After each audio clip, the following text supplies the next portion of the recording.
because the work is so great. So what we're dealing with the United States haven't just started. We're dealing with the law. And we have to vote. We have to use all our resources and elect government. We have progress. We also need to let the people, we have progress a long way since the civil rights movement, but we just got a long ways to go. We have to continue to educate people to vote. Vote. No, we got a long, nobody can say we have a long way to go. And I agree with you. Thank you for your call. Let's go to Mr. Williams in Chicago. Mr. Williams? Hi, how you doing? How you doing, Mr. Sharpton? I'm fine. Good, thanks for taking my call. I just wanted to comment very quick on a comment, backpedal off a comment that one of your earlier callers made. You know, I think in terms of black people in this country, in the real sense, I think one probably have to be out here in the, I guess, the thickets or the thickness of what's actually going on, because there's not just a trend. When you look at things that take place in terms of, I'm talking about the legal system, the people that are sworn to uphold and protect the citizens of this state, this country, and these cities and locales. And when you look at the, really what it comes down to is disrespect and the dishonor of these people, and probably it hinges mostly on black folk. I mean, come on, let's get real here, okay? You know, Trayvon Martin, this latest guy that I just heard you call talking about his father, the ex-Marine slash ex-correctional officer, what was done to him, just based on the conversations that I'm hearing about this. When you tabulate that totality throughout this country, whereby people come across these types of experiences with policemen, you know, and you tabulate the totality of everything concerning what black people get and what they don't get in this country. Sir, that guy that spoke to you earlier about maybe looking at, well, maybe it's time to ask for some type of separation.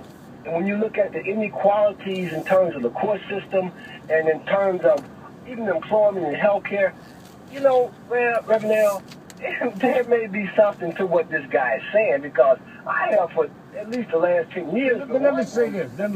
First of all, let me give you two answers to that. One, I think that when someone calls and says that voting is stupid and all of what y'all talking about hasn't worked, we need to separate. We've been talking about that as long as we've been talking about voting and marching. So let's not, I'll let you talk.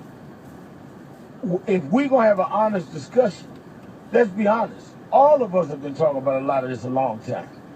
Then when I ask you practically how we do it, we're going to go to the same people that we fighting here to ask them to give it to us, because that's who controls the UN.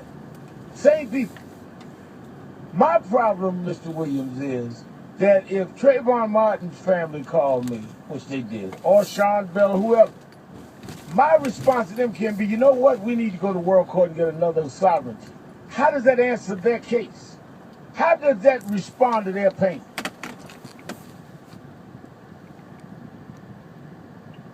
Okay, I understand what you're saying, Reverend Al. People come to me with, you talk about when you get in the thick of it, people come to me in the thick of it.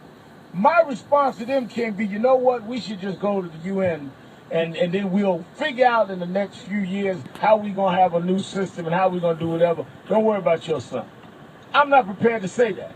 Now, if somebody can tell me how we do that, I'm fine. 1-877-532-5797. Call me and tell me. But I'm on the front line with the folk hurt, and they don't want to hear no pipe dream.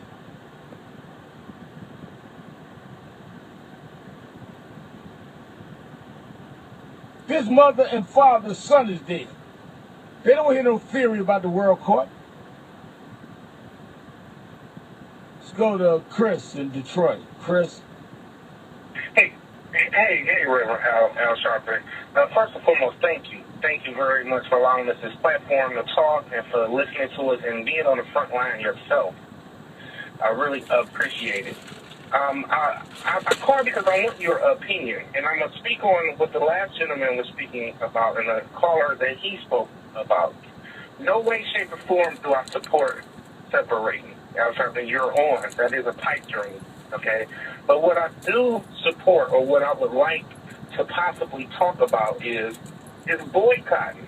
We did it back in the day with the bus system, okay? And I'm talking about boycotting America, more or less a necessity boycott. You get the things that's your necessities. You buy your gas, you buy your groceries, you pay your bills.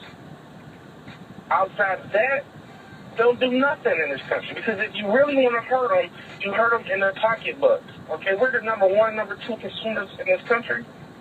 All right, boycott on a level of not going to McDonald's, not going to Walgreens, not buying those little things that you don't need, and buy the things that you need. And once we get their attention, Reverend Al Sharpton, that's when you and the NAACP and the black leaders are called to Washington, and maybe we can sit down and they'll actually listen once we stop spending our money in this country. Well, I think that is something that I can see that could work. I mean, I think those kinds of things. And let me tell you something.